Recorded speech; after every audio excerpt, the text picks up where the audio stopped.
Ok, c'est parti. Du coup, on va parler donc de comment réussir à automatiser l'organisation d'un webinaire. Vous allez voir, j'ai mis en place en fait ce système-là pour mon utilisation personnelle et pour que ça me prenne le moins de temps possible. Vous allez voir, ça se décompose en plusieurs étapes et on va les regarder ensemble. Si vous avez des questions pendant le webinaire, n'hésitez surtout pas à les mettre dans le chat. Moi, je serai assez réactif et j'accepterai avec grand plaisir d'y répondre.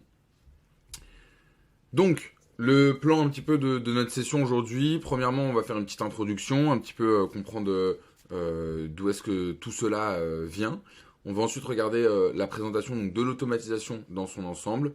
On va parler des différents outils que j'utilise. Vous allez voir, il y en a principalement 3 et qui sont hyper utiles pour faire mon automatisation, mais aussi pour d'autres choses. Je vais vous montrer en live comment ça marche. Et ensuite, une grosse session de questions-réponses tous ensemble. Déjà, on va commencer par une première question. Qu'est-ce qui connaît un peu Airtable, le no-code en général, et encore plus général, la RPA, c'est-à-dire la Robotic Process Automation. Je vous pose cette question pour savoir un petit peu comment ajuster mon langage par rapport à ça. Donc si vous pouvez répondre rapidement dans le chat, comme ça je vois un petit peu vos différents niveaux par rapport à ça, et c'est top. Donc là, nous, on va parler vraiment donc, du no-code, c'est-à-dire la capacité de réaliser des actions sans forcément les développer. Là, tout ce que je vais vous montrer, il faut simplement prendre en main des outils, mais on n'a absolument pas besoin d'avoir des compétences de développeur vraiment tech pour les réaliser. Rapidement mon parcours, donc moi du coup je suis un ingénieur des arts et métiers, mais j'aime pas du tout coder, et donc du coup j'ai essayé de vraiment bypasser toute cette phase-là. J'ai ensuite fait un master à Texas Tech. Et ensuite, j'ai bossé du coup sur la RPA, donc la Robotic Process Automation, dans des grands groupes type Northern Company, Veolia, Banque Postale, etc. Et donc, j'observais leurs processus et je faisais en sorte de les améliorer et de les rendre beaucoup plus simples à réaliser. Et ensuite, j'ai monté une agence d'automatisation sur les réseaux sociaux qui s'appelle My Name is Bond et qui accompagne les clients sur LinkedIn, Instagram et Twitter. Et enfin, donc je suis à la fois CFO et CAO, donc Chief Automation Officer, chez The Secret Company, qui est un startup studio qui développe des startups et des agences comme My Name is Bond. Et j'ai plus récemment lancé Panam Automatise, donc une formation vraiment sur le no-code et l'automatisation. Je regarde s'il y a des questions. Je connais quelques outils de no-code, je connais les 3 concepts, mais je ne connais pas en profondeur Airtable. Ok, bah trop bien. Bah là, on va les regarder un petit peu ensemble. Donc, moi, qu'est-ce que je fais? Chaque mois, je m'efforce à faire au moins 2 webinaires. 2 webinaires très rapides, très simples, où je montre comment j'effectue quelque chose du quotidien. Donc, mon but, c'est de partager, d'être rapide et concis, et d'être efficace. C'est vraiment les 3 grands pans qui m'importent pour ce webinaire, et enfin pour tous les différents webinaires que je fais. Et donc, il y en a un toutes les 2 semaines. Évidemment, j'ai pas mal d'autres choses à faire, donc j'ai pas beaucoup de temps pour faire la promotion du webinaire et surtout faire un truc qui est hyper chronophage, c'est d'ajouter toutes les personnes qui sont intéressées par le webinaire dans un événement. Et pour ça, il faut être efficace. Donc, dans un premier temps, il faut vraiment centraliser toutes les demandes. Donc ça, on va le voir avec un outil. Une fois qu'on a centralisé toutes les demandes, il faut les répertorier. Donc, automatiquement, on va mettre dans un Excel, dans un Airtable, enfin dans un tableur, toutes les personnes qui sont intéressées par le webinaire. Et ensuite, on va les inviter à l'événement automatiquement. Et avec une petite chose en plus, c'est qu'on va pas montrer la liste des autres participants à la personne qui s'invite au webinaire. On a déjà rencontré le cas où en fait un concurrent venait dans un de nos webinaires et ensuite il contactait les personnes par email. Pas très fair, mais en même temps c'est le jeu. Du coup, vous avez vu le processus que j'ai fait pour vous inviter à ce webinaire, et moi, ça m'a pris 0 minute. Comment ça se passe? La première étape pour vous, c'est de remplir un formulaire. Donc, vous allez voir comment on a fait ce formulaire, et c'est le formulaire que vous avez rempli. La deuxième étape, c'est que vos informations sont ajoutées dans un tableau. Dans mon cas, c'est dans un Airtable. Ensuite, j'utilise une automatisation pour récupérer les informations de ce tableau-là et vous inviter au webinaire. Et à la fin du webinaire, je vous enverrai un email, pareil, automatiquement, pour vous envoyer le replay et le lien vers le replay sur YouTube et la présentation si besoin est. Donc ça, je vous apprends pas grand-chose parce que vous l'avez tous vécu de votre côté et c'est pour ça que vous êtes ici aujourd'hui. Du coup, quels sont les outils que j'utilise concrètement pour faire ça? Beaucoup d'outils de no-code. Donc ça, c'est l'ensemble du panel des différents outils no-code qui existent. C'est pas une liste, la liste elle est non exhaustive, mais ça vous permet d'avoir une idée un peu et de comment les classer entre les différentes catégories. Du coup, moi, les outils pour utiliser pour faire ce webinaire-là, c'est Tally. Donc Tally, c'est tally.so, donc c'est cette image-là, qui est une application qui vous permet de créer des formulaires. Ces formulaires-là vont récupérer de l'information et vous allez ensuite pouvoir faire ce qu'on appelle des intégrations, c'est-à-dire connecter cette application avec d'autres applications, notamment Airtable. Ça va se connecter automatiquement grâce à une intégration, donc globalement ça utilise des API, pour envoyer l'information du formulaire à un tableur.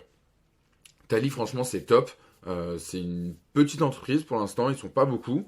Ils font pas énormément de chiffre d'affaires tous les mois, mais par contre, ils sont vraiment au taquet pour aller en concurrence frontale de Typeform et Jotform, qui sont deux autres solutions pour faire des formulaires. Si vous avez énormément de fonctionnalités gratuites. Genre, si vous voulez vraiment pas payer un abonnement, c'est la solution incroyable. C'est un formulaire qui, en fait, est très facile à prendre en main et qui fonctionne comme un petit peu Notion, c'est-à-dire sous forme de bloc. Et je vais vous le montrer de toute façon tout de suite après. Et ensuite, tout ce qui est la partie invitation au webinaire, envoyer les mails de relance, etc. Tout ça, ça va être géré dans Zapier. Du coup, la présentation de l'automatisation. Alors, attendez, ça a bugué là, qu'est-ce qui se passe, non? Non, c'est good. Ok. La présentation de l'automatisation. Il y a eu un petit bug sur le côté de graphisme. Alors, pop, pop, pop. Ok, good. Donc, le Tally. Donc Tally, c'est ici, donc vous voyez ici tally.so. Donc là, on est dans mon formulaire que vous avez rempli.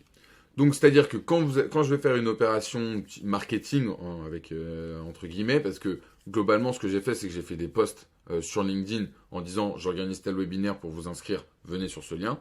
Donc vous allez remplir ce lien. Donc là, vous voyez, en fait, là, je suis dans la partie édition du Tally. Je peux faire pas mal de choses. Ici, en appuyant sur slash, je peux rajouter en fait des blocs. En rajoutant des blocs, vous voyez, donc il y a email, phone number, etc. Donc là, vous avez vraiment pas mal de choix. Vous pouvez rajouter une vidéo, par exemple. Donc là, vous postez une vidéo de votre chaîne, par exemple, YouTube. Donc, je vais vous montrer comment ça donne. Ouais, sur la mienne, hein, évidemment. On va se faire de l'auto-promo. Bravo. Donc, tac. Salut, c'est Panam. Ok, calme-toi. Hop. Donc là, je prends le lien. Je viens ici. Je le poste. Et donc là, il va faire ce qu'on appelle embed. C'est-à-dire qu'il va mettre la vidéo à l'intérieur de la page et pas simplement mettre le lien. Ce qui fait que si on appuie là, on peut lancer la vidéo directement. D'un point de vue YouTube, je ne sais pas si ça me fait beaucoup de vues, mais en tout cas, c'est hyper pratique pour vous. Ça, c'est les premières choses. Ensuite, vous avez plein d'autres. Honnêtement, on va pas. Ça pourrait être d'ailleurs l'occasion de faire un webinaire sur Tally, mais globalement, vous avez énormément de types de questions. Vous pouvez vraiment faire beaucoup de choses. Donc ça, c'est vraiment top. Tac. Alors, ensuite. Donc là, vous avez mis vos informations, le nom, le prénom, l'email, et vous appuyez sur s'inscrire. Ok? Qu'est-ce qui se passe? Il se passe que maintenant, il y a des intégrations. Attendez, je regarde parce que j'ai peur en faisant ça. Ouais, ok. Tac. Attendez. Je vais aller rechercher le Tally. Hop. Tally. Il s'appelle comment? On avait dit webinaire. Voilà. Génial. Ouais, donc c'est plutôt par là qu'il faut que j'aille le chercher. Tac. Hop. Donc, vous allez dans l'intégration. Et là, en fait, donc je ne peux pas vous le montrer parce que j'ai vérifié et ça va vous donner les clés de mes bases de données Airtable. Donc, c'est assez dangereux pour moi parce que vous allez avoir accès à toutes mes données. Mais du coup, ici, vous avez l'intégration. Donc, ça, c'est vraiment le lien qui vous permet d'envoyer les données directement depuis Tally vers Airtable. Et globalement, ça veut dire que ça donne ça. En fait, ça donne un joli tableau, très sympathique. Moi, je vous ai caché les mails pour pas que vous soyez spammé par d'autres gens. Mais globalement, ici, vous avez donc tous les emails. Hein. C'est des vrais. Vous avez ici le tag, donc c'est-à-dire le nom du Tally que vous avez rempli. qui est donc aujourd'hui l'automatisation d'un webinaire. Vous avez un statut qu'on va voir ensuite comment il est mis en place, et vous avez la date de création. Donc, ces choses-là, elles viennent automatiquement être mises en place dans le formulaire parce que le formulaire est intégré avec Typeform, avec Airtable, pardon. Je vais juste regarder s'il n'y a pas d'autres des questions. Ok, non. N'hésitez pas, si vous avez des questions, on est là pour ça. Je regarderai dans des petites sessions, comme ça, je ferai des petits allers-retours et je regarderai s'il y a des questions. Donc, là, on l'a connecté avec Airtable, mais on peut, vous voyez ici, le connecter avec Google Sheet, on peut le connecter avec Notion, Slack, etc., etc. Et vous avez ensuite, aujourd'hui, des intégrations qui vont exister avec Zapier. Donc, ça veut dire qu'on passe par Zapier pour faire le lien entre Tally et votre application. Par exemple, HubSpot, Pipedrive, voilà, n'importe quel CRM que vous avez. Et si vous avez ensuite encore pas la possibilité de trouver votre application ni avec Zapier, ni avec les intégrations qui sont là, vous pouvez utiliser ce qu'on appelle des webbooks. Donc pour ceux qui connaissent, ça va vous parler. Pour ceux qui ne connaissent pas, c'est un peu compliqué de l'expliquer rapidement, mais globalement, vous allez envoyer vos informations dans un serveur, et ensuite de l'autre côté, vous allez être capable de récupérer ces informations-là du serveur. Donc, tout ça pour vous dire que vous pouvez l'envoyer n'importe où, en automatique. Ok, du coup, là, vous avez donc les différentes informations. Donc, si on reprend mon diagramme qui est ici, ça, c'est la première partie, c'est remplir le formulaire. Ensuite, on ajoute les participants au tableau. Donc, ça, c'est fait par Tally de manière automatique. Et ensuite, on invite le participant. Donc, pour inviter le participant, vous allez voir ce que j'ai fait. Quand on ajoute le participant dans Airtable, on va le taguer avec le nom du webinaire. Donc, ici, j'ai Zapier. Est-ce que vous connaissez tous Zapier ou est-ce qu'il faut que je fasse une petite présentation? Dites-moi dans le chat si vous connaissez tous l'outil ou pas, ou si vous voulez que je vous montre rapidement un petit peu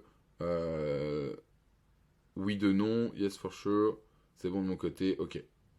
Bon, globalement, pour toi Alexandre, Zapier, c'est un outil qui va te permettre de faire communiquer des informations d'une application à l'autre en faisant ce qu'on appelle des workflows. Donc là, on va faire un workflow qui va nous permettre de communiquer, tu vois, si je le close ici, ça va nous permettre de récupérer des informations sur Airtable, faire une action dans Google Calendar et refaire une action dans Airtable. Et donc tout ça, c'est ce qu'on appelle un workflow qui va commencer avec un trigger, donc un déclencheur, et qui va se suivre avec des actions. Donc là, ici, moi, mon objectif, c'est de lui dire, ok, mec, quand on est dans la base Panam Automatise, tu vas me chercher dans la table les leads, dans la table que j'ai appelée lead, donc en gros, c'est toutes les personnes qui sont intéressées par X ou Y webinaire, et tu viens me chercher toutes les personnes qui font partie de automatiser l'organisation d'un webinaire, c'est-à-dire une vue que j'ai créée dans Airtable.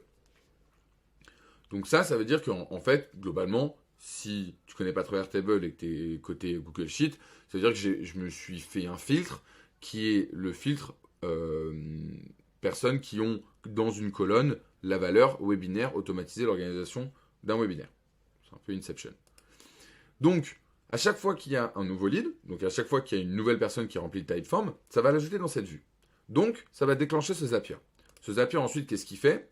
Il vient récupérer dans mon agenda, il vient aller sur l'event, et il vient ajouter la personne avec son email que j'ai récupéré de l'étape précédente, ici. Donc là, c'était quand j'avais fait le test, donc ça, c'est mon adresse perso. Ça m'ajoute, du coup, à l'event. Et ensuite, une fois que ça m'a ajouté à l'event, il retourne dans ma base.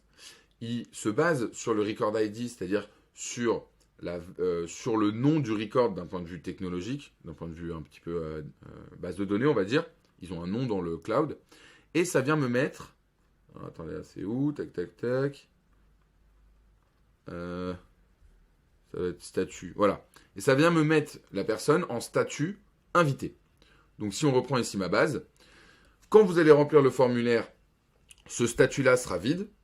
Et quand vous allez être invité par l'application Zapier, ce statut va changer de vide à invité. Comme ça, moi, quand j'arrive, quand je fais un petit check le soir ou tous les 2-3 jours, je regarde si toutes les automatisations ont bien fonctionné, parce que si je vois que tous ceux-là ils sont invités, c'est que c'est bon, ça a bien tourné. Et donc là, hop, je peux fermer ça, et donc on a fini notre automatisation. C'est clair pour tout le monde? Vous avez des questions? C'est un peu plus technique ça. Ouais, c'est... Ouais. Donc Alexandre demande si Zapier et Integromat sont la même chose. Globalement, Zapier, c'est un peu le Apple de l'automatisation. C'est-à-dire que c'est beau, le design est super léché, t'as pas mal d'automatisation. Mais si t'as un côté un peu plus technique et que tu veux payer moins cher, Integromat sera vraiment ton meilleur ami. Bon, moi, je le fais parce que je suis hyper à l'aise avec Zapier, mais globalement, on pourrait complètement le faire avec Integromat. Ensuite, il nous manque donc une dernière partie qui est envoyer un email avec le replay. Donc là, comment ça se passe? Ça se passe en deux parties. Attendez, je vais voir si je peux vous les montrer. J'ai oublié d'aller vous le chercher. Alors ça, pour le coup, je le fais avec Integromat. Mais je vais regarder s'il n'y a pas trop d'informations sensibles. Si je peux voir... bougez pas. Ça va prendre 2 secondes. Relance webinaire, être productif dans la création de contenu... ouais, ok. Ok. Donc là, j'utilise une double chose. Qui d'ailleurs... Ouais. Ok. Je vais vous le montrer. Pam, pam, pom, pim. Je fais un petit changement d'onglet. Tac, tac, tac. Ok, on est là. Alors. Ah, on a Muriel qui arrive. Salut Muriel. Bienvenue. Alors, donc là, je suis en train d'expliquer comment je fais pour envoyer les emails de relance. Globalement, je fais un Integromat qui va me permettre toutes les 10, 15, 20 minutes, ça dépend comment on le settle. Donc là, je vais regarder mon... Voilà, là, c'est toutes les 45 minutes. Il va venir cocher une case dans mon Airtable. En cochant cette case dans mon Airtable, ça va déclencher une automatisation qui est interne à mon Airtable. C'est-à-dire que c'est une automatisation qui dit... Quand cette case est cochée, alors fais ça. Donc, moi, j'ai juste besoin de cet Integromat qui est très simple, qui est de lui dire recherche un record, c'est-à-dire recherche une ligne dans mon Airtable qui possède telle et telle valeur. Et ensuite, viens me cocher la case qui s'appelle email du replay. Une fois qu'il a coché cette case-là, ça déclenche l'automatisation, mais côté Airtable, et ça va vous envoyer le mail. Et bien évidemment, à la fin de l'automatisation, qu'est-ce qu'il fait? Il va changer le statut ici en disant statut qui va être maintenant replay envoyé. Il va changer ce statut-là. Comme ça, moi, je vais voir petit à petit et vous, je vais vous envoyer les mails petit à petit avec le replay, la présentation, etc., etc. Comme ça, vous allez la voir au compte-goutte. Pourquoi c'est important de le faire au compte-goutte? Parce qu'il ne faut pas que votre email tombe dans les spams. Et ça, c'est un gros sujet assez complexe, qui est de savoir comment est-ce qu'on tombe dans les spams, pourquoi est-ce qu'on tombe dans les spams, etc., etc.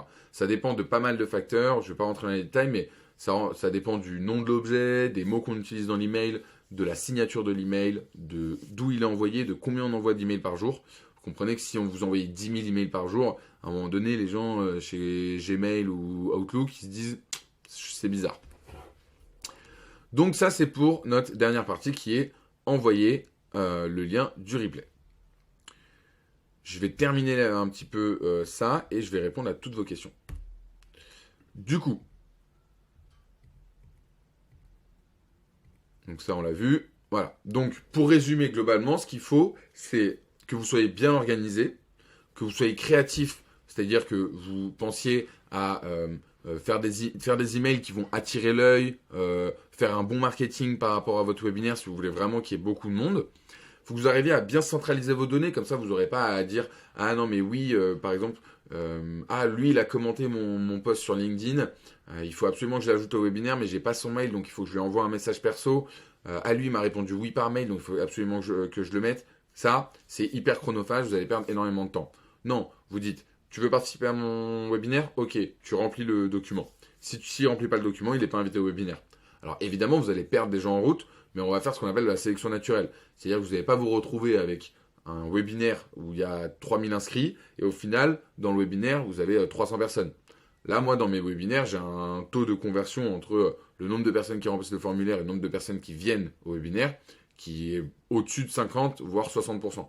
Donc au moins, on vient vraiment avec des gens qui sont intéressés, comme vous. Et ensuite, automatiser les actions au maximum, c'est-à-dire, pareil, pour envoyer un replay, il n'y a aucune valeur ajoutée à ce que j'appuie sur nouveau mail, je prenne votre adresse mail, je vous la mette et que je vous envoie un email, je vais envoyer le mail à tout le monde, donc autant que ça se fasse de manière automatique. Ici, je vous enverrai dans la présentation, je vous ai créé une base de données avec plus de 300 outils et d'applications qui me permettent de gagner en productivité. Elles sont toutes classées par type, c'est-à-dire faire un webinaire, faire un formulaire, organiser, faire un site internet, faire une automatisation, etc. Et c'est 3 ans de travail autour des applications que j'ai vraiment recensé là-dedans. Donc vous pourrez y accéder dans la présentation à la suite du replay. Je vous mettrai même peut-être le lien dans le mail, donc ça sera plus simple pour vous. Comment on fait pour aller plus loin avant de passer aux questions? Globalement, moi, j'ai créé un site internet qui s'appelle Panam Automatize, où je viens de changer la charte graphique. Vous êtes les tout premiers à la voir. J'espère qu'elle vous plaît. Si jamais vous avez des retours, je suis complètement preneur. Donc, j'ai créé vraiment une formation autour de l'automatisation pour vraiment vous faire gagner du temps sur la création de toutes vos tâches. Vous pourrez le consulter sur panamautomatize.com. Voilà, n'hésitez pas à le consulter. Et si vous souhaitez du contenu vidéo, n'hésitez pas à aller sur ma chaîne YouTube qui s'appelle Panam Automatize, où j'essaye de publier une fois par semaine. Et donc je parle de tutoriels sur des outils, il y a tous les replays de mes webinaires, etc., etc. On allait un peu plus vite que prévu, ça tombe bien. Je vais pouvoir répondre à toutes vos questions. Et d'avant ça, je vais couper le replay. Merci à tous.